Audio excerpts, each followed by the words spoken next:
Hello students, last લેક્ચરની અંદર આપણે સ્પંદ વિશે બીટ્સ વિશે ભણ્યા અને આપણે જોયું કે જ્યારે બે અલગ અલગ આવૃત્તિ એટલે સહેજ જુદી પડતી આવૃત્તિવાળા જ્યારે તરંગોનું સંપાતીકરણ થાય છે ત્યારે પરિણામી અસર રૂપે આપણને બીટ્સ જોવા મળે છે, સાંભળવા મળે છે.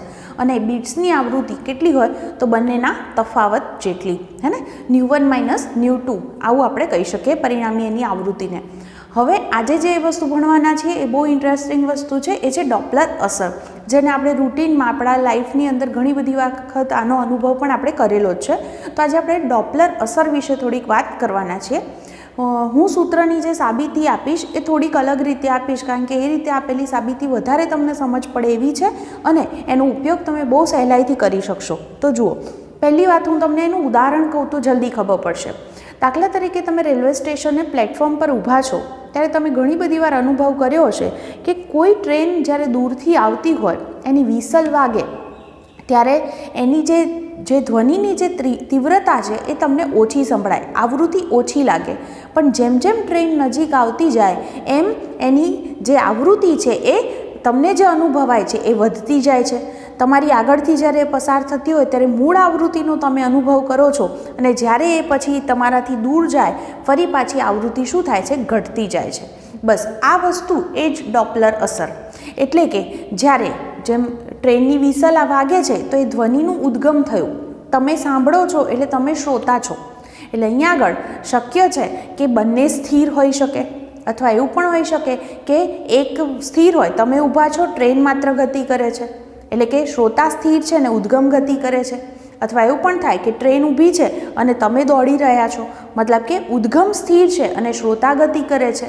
અથવા બંને જે છે એ ગતિ કરતા હોઈ શકે, એકબીજા તરફ અથવા એકબીજાથી વિરુદ્ધ. આ બધી શક્યતાઓ છે. એટલે કે આપણે કહી શકીએ કે જ્યારે ધ્વનિ ઉદ્ગમ કે શ્રોતા કે બંને એકબીજાની સાપેક્ષે અને હવાની સાપેક્ષે જ્યારે ગતિ કરે છે ત્યારે શ્રોતા દ્વારા અનુભવાતી ધ્વનિની આવૃત્તિ મૂળ આવૃત્તિ કરતાં જુદી પડે છે. તો આ જે ઘટના છે એને આપણે ડોપલર અસર તરીકે ઓળખીએ છીએ. જે વસ્તુ મેં અહીંયા આગળ વ્યાખ્યામાં કીધી એ વસ્તુ મેં તમને શબ્દોમાં પણ સમજાવી દીધી કે કાં તો બંને સ્થિર હોય, કાં તો કોઈ એક સ્થિર છે અને બીજું ગતિ કરે છે, અથવા બંને ગતિ કરતા હોય, કોઈ પણ વસ્તુ હોઈ શકે. ત્યારે શ્રોતા કેવી આવૃત્તિનો અનુભવ કરે છે, મૂળ આવૃત્તિ કરતાં કંઈક જુદી. એટલે આ ઘટના જે બને છે એને આપણે ડોપલર અસર તરીકે ઓળખીએ છીએ. હવે ડોપલર અસર સમજતી વખતે આપણે જે છે એ સંજ્ઞા પ્રણાલી નક્કી કરી છે.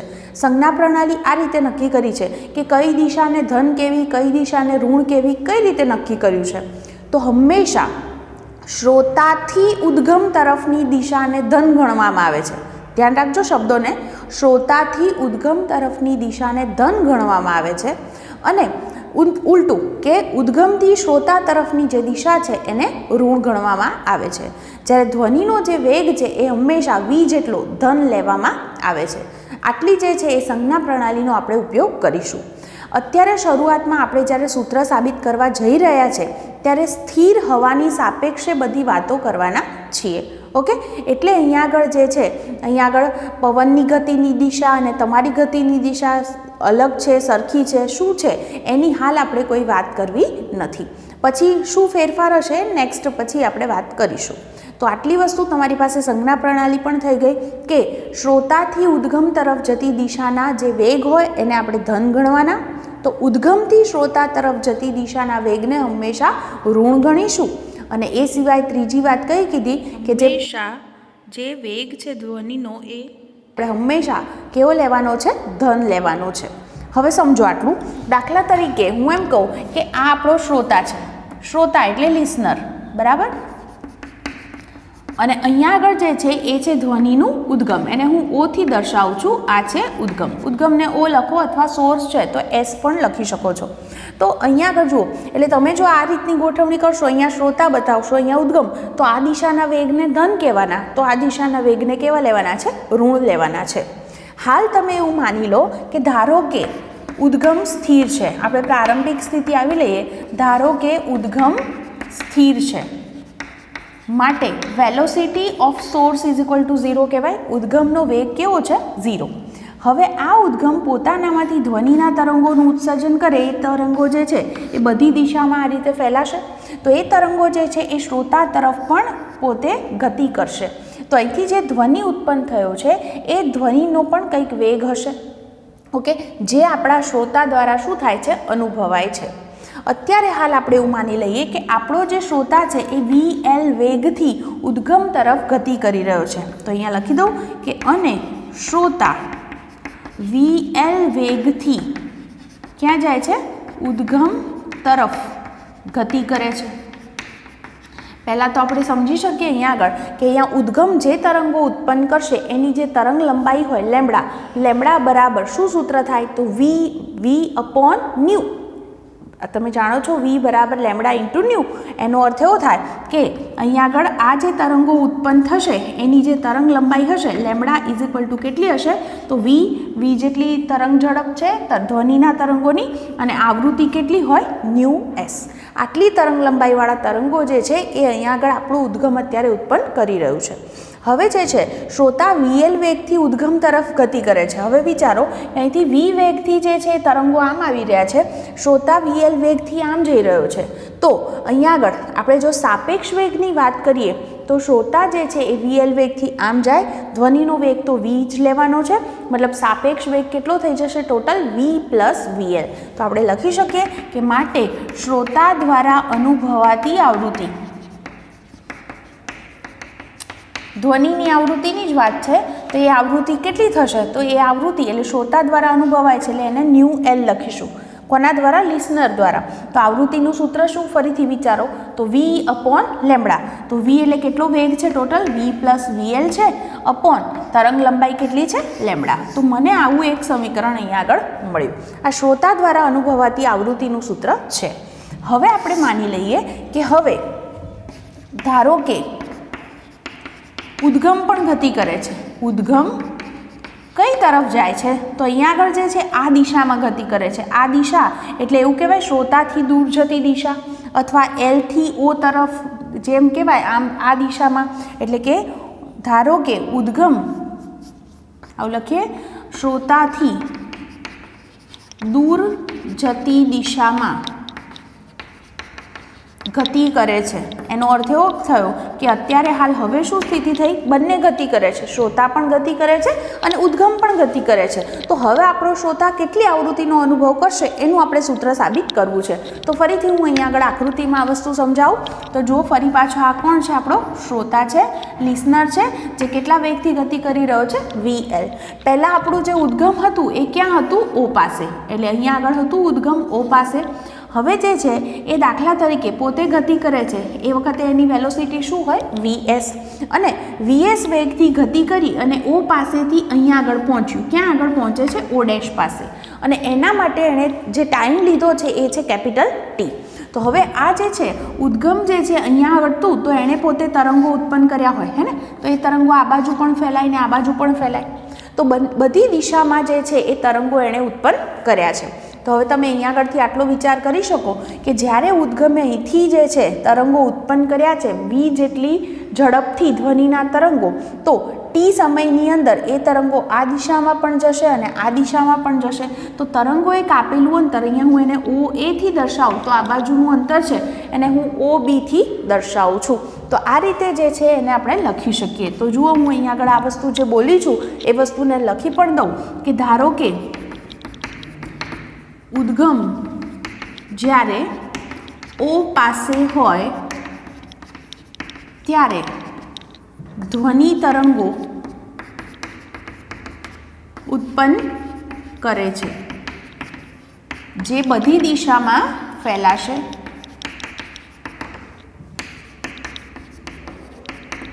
માટે તેણે કાપેલું અંતર એટલે OA બરાબર OB બરાબર કેટલું હોય, તો વેગ ગુણ્યા સમય બરાબર T સમયમાં એણે કાપેલું અંતર. આવું લખી દઉં. તો લખું અહીંયા આગળ કે માટે જે છે તરંગોએ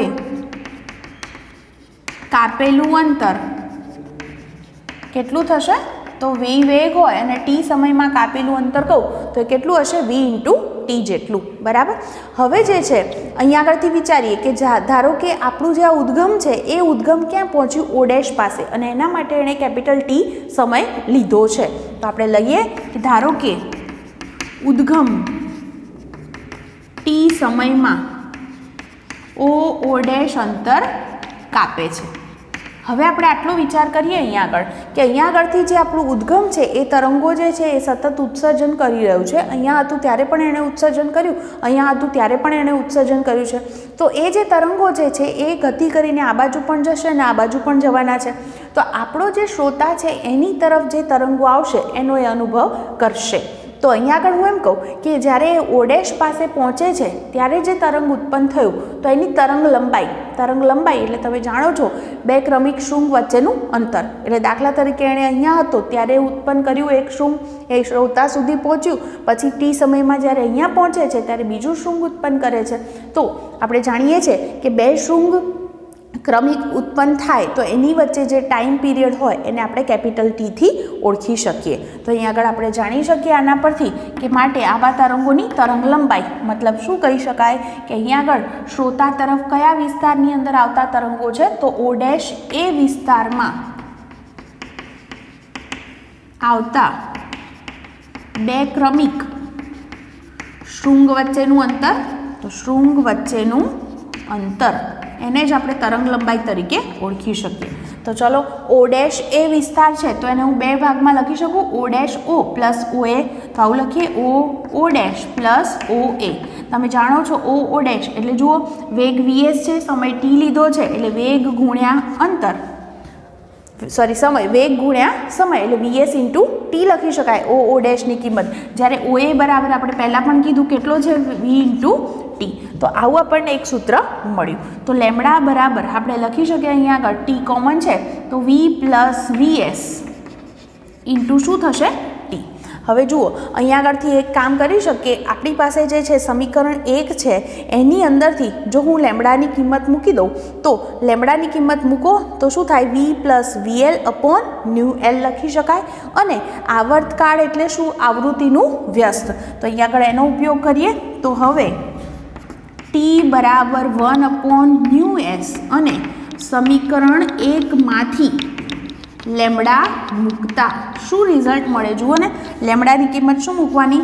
V plus VL upon new L is equal two અહીંયા શું છે? V પ્લસ VS અપોન શું થઈ જશે? આ 1 અપોન T એટલે ન્યુ S. તો આના પરથી શ્રોતા દ્વારા અનુભવાતી આવૃત્તિનું સૂત્ર લખીએ ન્યુ L બરાબર ઉલટાઈ દઈશું આખું અને એને હું સૂત્રનો કરતા કરી દઈશ એટલે આખું અહીંયા જશે તો આ પદ નીચે આવશે, ન્યુ S ઉપર જશે. મતલબ આપણું સૂત્ર બનશે V plus VL upon V plus VS into new S. તો આ જો મૂળ સૂત્ર તમને યાદ હશે તો આના પરથી બહુ બધા MCQ દાખલા બધું જ ગણી શકીશું. અને જ્યારે શ્રોતા સ્થિર હશે તો વેગ 0 લઈશું, ગતિ કરતો હશે તો વેગને ધ્યાનમાં લઈશું. આ બધી વાત લઈ અને આપણે આ ક્વેશ્ચનને ગણી શકીશું. હવે વધારાની બીજી એક વસ્તુ કે અહીંયા આગળ જે છે આપણે સ્થિર હવા લીધી હતી અને એમાં ધ્વનિના તરંગો v વેગથી ગતિ કરે છે એવું કીધું હતું. પણ જો હવા સ્થિર ન હોય મતલબ પવનનો પણ કંઈક વેગ હોય, બરાબર, તો વેલોસિટી ઓફ વિન્ડ એટલે હું VW થી હું એને દર્શાવું તો આવું લઈએ કે જુઓ જો અહીંયા આગળ પવનની ગતિની દિશા એ ધ્વનિ તરંગની ગતિની દિશામાં હોય, મતલબ શું? અહીંથી આણે ધ્વનિ ઉત્પન્ન કર્યો તો એ ધ્વનિ આમ જવાનો છે શ્રોતા તરફ. પવનની ગતિની દિશા પણ શ્રોતા તરફની હોય તો સાપેક્ષ વેગ છે એ કેવો લેવો પડે? V plus VW. પણ જો એવું થતું હોય કે અહીંયા આગળ જે છે કે શ્રોતા જે છે ઉદ્ગમ જે છે એણે જે ધ્વનિ તરંગો ઉત્પન્ન કર્યા એ શ્રોતા તરફ આમ આવી રહ્યા છે અને પવનની ગતિની દિશા આ બાજુ છે, મતલબ કે પવન કઈ દિશામાં ગતિ કરી રહ્યો છે? શ્રોતાથી ઉદ્ગમ તરફ. તો સાપેક્ષ વેગ કેવો લેવાનો? V minus VW. આ બે વસ્તુ તમારે ધ્યાનમાં રાખવાની. Okay, clear? હવે જે છે હું ફરી એક વખત આટલું સમજાવી દઉં. આપણે જે વાત કરી રહ્યા છે ડોપલર અસર એમાં શરૂઆત અહીંથી કરી કે આપણો જે શ્રોતા છે VL વેગથી આ દિશામાં ગતિ કરી રહ્યો હતો ઉદ્ગમ તરફ અને ઉદ્ગમ સ્થિર રાખ્યું. અહીંયા ઉદ્ગમ જે છે એ ધ્વનિ તરંગો ઉત્પન્ન કરે છે જેનો વેગ છે V. એટલે કે એવું કહી શકીએ કે અત્યારે હાલ જે તરંગો ઉત્પન્ન થતા હશે એની તરંગ લંબાઈ શું હશે? તો V અપોન ન્યુ. ન્યુ એટલે આવૃત્તિ, તો ઉદ્ગમની આવૃત્તિ એટલે ન્યુ S હોય. માટે આપણે આ સૂત્ર લખી શકીએ, બરાબર. અને બીજી વસ્તુ કે અહીંયા આગળ જે છે આવર્તકાળની વાત કરું તો આવર્તકાળ ટી બરાબર આપણે શું લખી શકીએ તો V1/s વડે એને દર્શાવી શકીએ. આવર્તકાળ એટલે આવૃત્તિનું વ્યસ્ત. ક્લિયર? હવે જે છે જો આવી સ્થિતિ હોય તો શ્રોતા જે છે એ VL વેગથી આ દિશામાં જાય છે, ધ્વનિના તરંગો આ દિશામાં જઈ રહ્યા છે. પણ આપણે કીધું છે કે ધ્વનિ તરંગનો વેગ હંમેશા કેવો લેવાનો છે? પ્લસ લેવાનો છે. એટલે કે આપણે વીને પ્લસ લઈ લઈએ છીએ, એટલા માટે સાપેક્ષ વેગ V + VL થઈ જાય. માટે શ્રોતા દ્વારા અનુભવાતી આવૃત્તિ કેટલી થઈ ગઈ? V + VL/λ જેટલી. પછી હવે એવું કર્યું કે હવે ઉદ્ગમ છે એ પણ શ્રોતાથી આમ દૂર જઈ રહ્યું છે VS વેગથી, તો એ ટી સમયમાં O' પાસે પહોંચે છે. તો એણે કેટલું અંતર કાપ્યું? O બરાબર કેટલું થશે? તો વેલોસિટી ઇન્ટુ ટાઈમ. તો વેલોસિટી છે VS અને ટાઈમ લાગે છે કેપિટલ T જેટલો, બરાબર. એટલે O' કિંમત થશે VS ઇન્ટુ T. બીજી વાત, ધ્વનિના તરંગો અહીંથી ઉત્પન્ન થયા તો એ તરંગો અહીંયાથી જ્યારે તરંગ ઉત્પન્ન થયું ત્યારે બધી દિશામાં ફેલાતું હોય, આ બાજુ પણ જશે, આ બાજુ પણ જશે, હે ને. તો એણે જે છે ટી સમયમાં કેટલું અંતર કાપ્યું હશે? તો લખી શકીએ તો વેગ ગુણ્યા સમય. વેગ તો એનો શું છે? V જેટલો જ છે અને સમય શું લાગે છે? T જેટલો. તો V ઇન્ટુ T લખી શકીએ.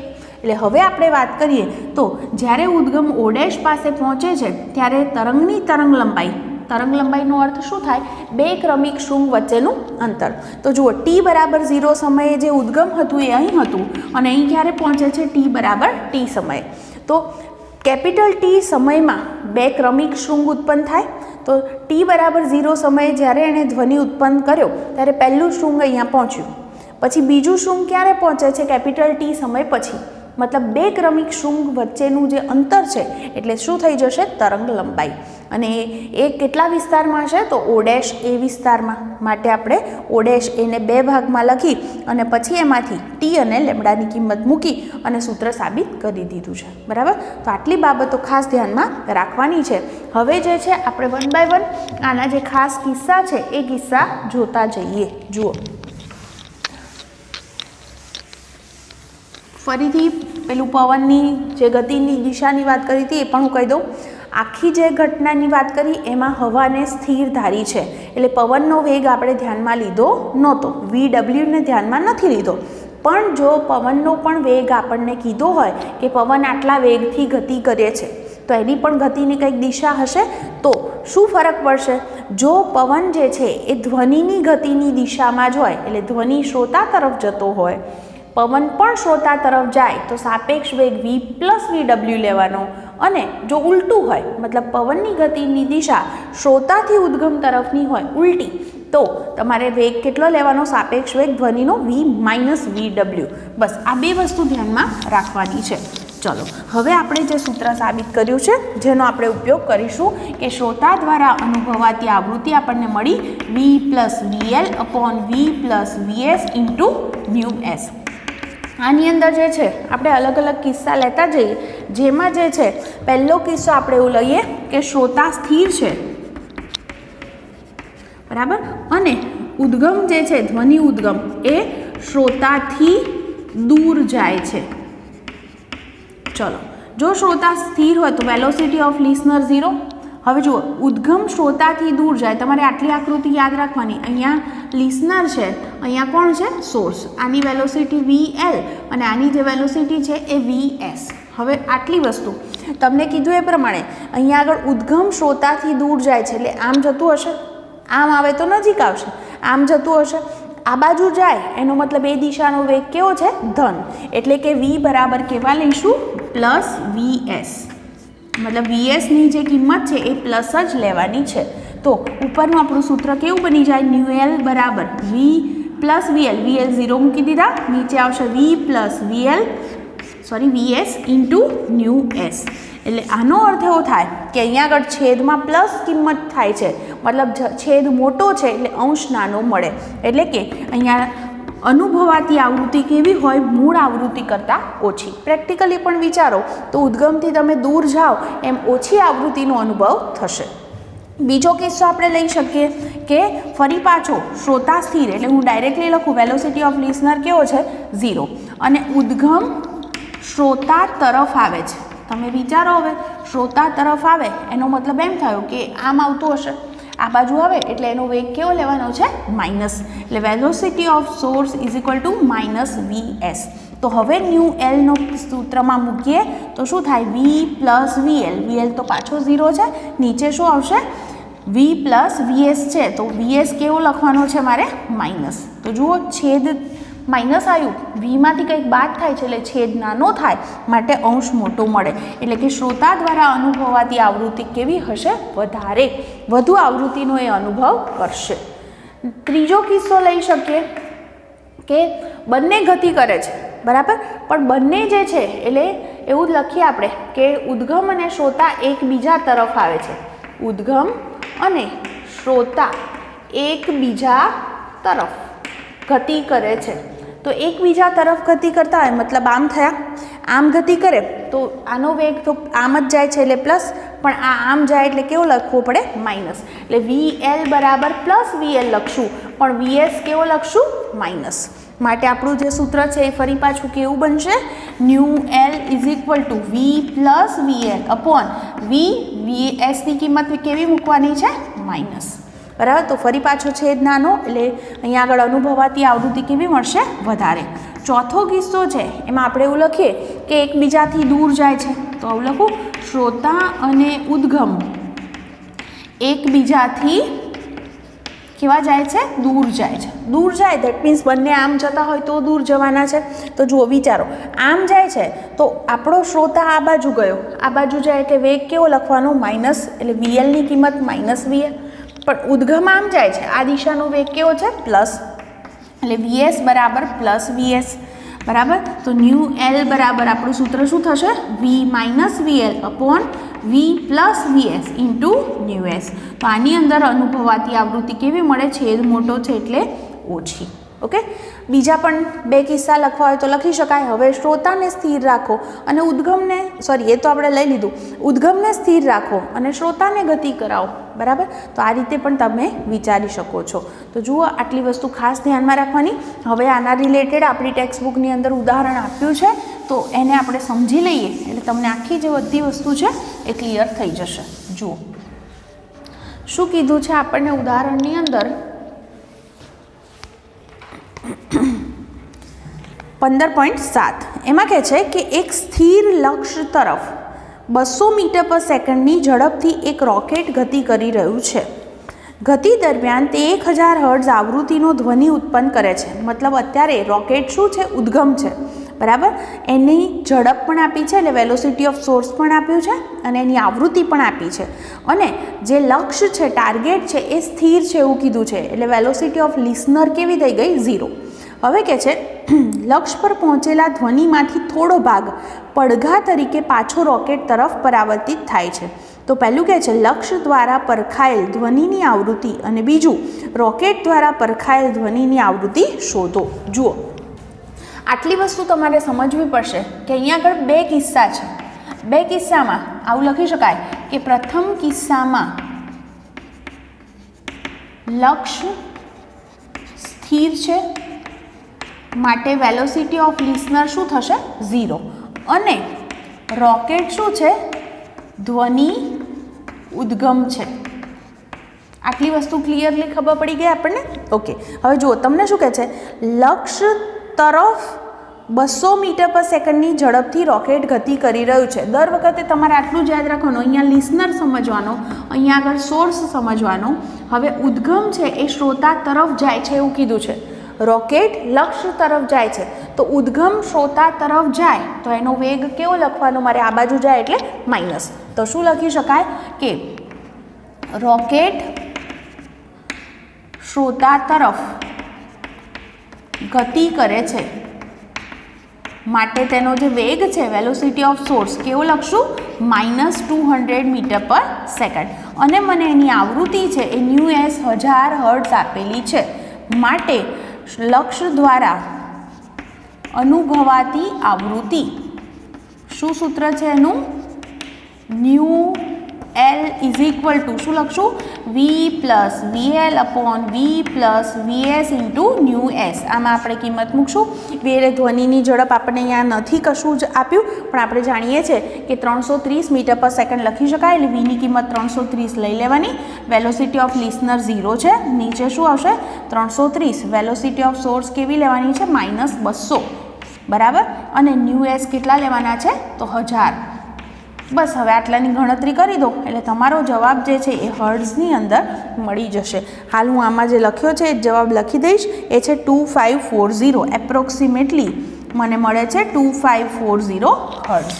તો પ્રથમ કિસ્સામાં આવું થયું. હવે શું કહે છે જુઓ, હવે કહે છે રોકેટ દ્વારા પરખાયેલ પડઘાની આવૃત્તિ. હવે આટલો વિચાર કરો તમે કે અહીંયા આગળ લક્ષ છે, અહીંથી રોકેટ દ્વારા જે ધ્વનિ આવે છે એ ધ્વનિ અહીંયા આગળ અથડાય છે. અથડાય એટલે એ પડઘા રૂપે પાછો ફરે છે. તો પડઘો આણે ઉત્પન્ન કર્યો એટલે હવે આ ઉદ્ગમ થશે અને રોકેટ શું થશે? તો શ્રોતા. તો હવે આપણે લખવું પડશે કે બીજા કિસ્સામાં જ્યારે પડઘો પડે છે ત્યારે લક્ષ ઉદ્ગમ બનશે અને રોકેટ કેવું બનશે? શ્રોતા બનશે, બરાબર. હવે બંનેની જગ્યા બદલાઈ ગઈ. એટલે હવે જુઓ, લક્ષ ઉદ્ગમ છે તો લક્ષ તો સ્થિર છે, એટલે વેલોસિટી ઓફ સોર્સ શું છે? 0. અને ગતિ કોણ કરી રહ્યું છે? રોકેટ. કેટલા વેગથી ગતિ કરી છે? વેલોસિટી ઓફ લિસનર તો કેટલા વેગથી એ ગતિ કરી રહ્યું છે? તો તમને શું કીધું? હવે વિચારો, કોણ છે શ્રોતા? શ્રોતા કોણ છે? રોકેટ. તો રોકેટ જે છે એ રોકેટ ક્યાં જાય છે? હવે ઉલટું થઈ ગયું ને, કે હવે લિસનર જે છે, રોકેટ જે છે એ સ્થિર ઉદ્ગમ તરફ જાય છે. એટલે હવે આ બાજુ જાય છે, એટલે એ દિશાનો વેગ કેવો લેવાનો છે? પ્લસ. એટલે VL બરાબર +200 મીટર પર સેકન્ડ લઈશું. તો માટે કે અનુભવાતી આવૃત્તિ, શું ક્વેશ્ચનની અંદર વાક્ય લખ્યું છે કે રોકેટ દ્વારા પરખાયેલ પડઘાની આવૃત્તિ. તો લખીએ કે માટે, અચ્છા બીજી એક વસ્તુ કે અહીંયા આગળ જે છે આણે જેટલી આવૃત્તિનો અનુભવ કર્યો એટલી આવૃત્તિ ઉત્સર્જિત કરશે, એટલે કે જે કેટલી આવૃત્તિવાળો પડઘો ઉત્પન્ન થશે? તો 2540 હર્ટ્ઝ, હે ને? તો લખી શકાય કે અને ઉદ્ગમની આવૃત્તિ કેટલી લખશું? ન્યૂ એસ કેટલી થશે? 2540 હર્ટ્ઝ. આટલી આવૃત્તિનો એ ધ્વનિ જે છે એ ઉત્પન્ન થયો, પડઘો પડ્યો, જે આવૃત્તિને અનુભવ કરી એ પરાવર્તિત થઈ છે, બરાબર. એટલે પરાવર્તિત થતી જે છે એ ઉદ્ગમની આ આવૃત્તિ, આ જે છે એ ઉદ્ગમની આવૃત્તિ હવે બની ગઈ, કારણ કે પહેલાં જે છે એ જે લક્ષ્ય હતું એ હવે ઉદ્ગમ છે. માટે તો લક્ષ્ય આટલી આવૃત્તિનો અનુભવ કર્યો હતો તો એટલી એ પરાવર્તિત કરે છે, માટે હવે આ આવૃત્તિને કેવી આવૃત્તિ ગણવી પડે આપણે? ઉદ્ગમની આવૃત્તિ. તો લખી દઈએ, માટે રોકેટ દ્વારા અનુભવાતી આવૃત્તિ. ફરી પાછું એનું સૂત્ર શું લખશું? તો nu L dash is equal to સૂત્ર આ જ V plus VL upon V plus VS into nu S. આમાં કિંમતો મૂકવાની. વી છે 330, વેલોસિટી ઓફ લિસનર 200, પછી ફરી પાછા 330, વેલોસિટી ઓફ સોર્સ કેવા છે? 0, અને અનુભવાતી આવૃત્તિ છે 2540. બસ આની ગણતરી કરી દો એટલે ફરી પાછો તમને આનો જવાબ મળી જશે. જે હું આમાંથી જ લખીશ એ છે એપ્રોક્સિમેટલી 4080 હર્ટ્ઝ. તમારે બરાબર ચેક કરી લેવું શું આન્સર મળે છે. ઓકે, તો આ રીતે આપણો આ જે ક્વેશ્ચન છે એને તમારે સમજવાનો છે. આ રીતે તમે લખશો તો બહુ ઇઝીલી તમને આની સમજ પડી જશે. તો આજે અહીં સુધી વાત કરશું. નેક્સ્ટ લેક્ચરની અંદર આપણે સ્વાધ્યાયના જે દાખલા છે એ ગણીશું.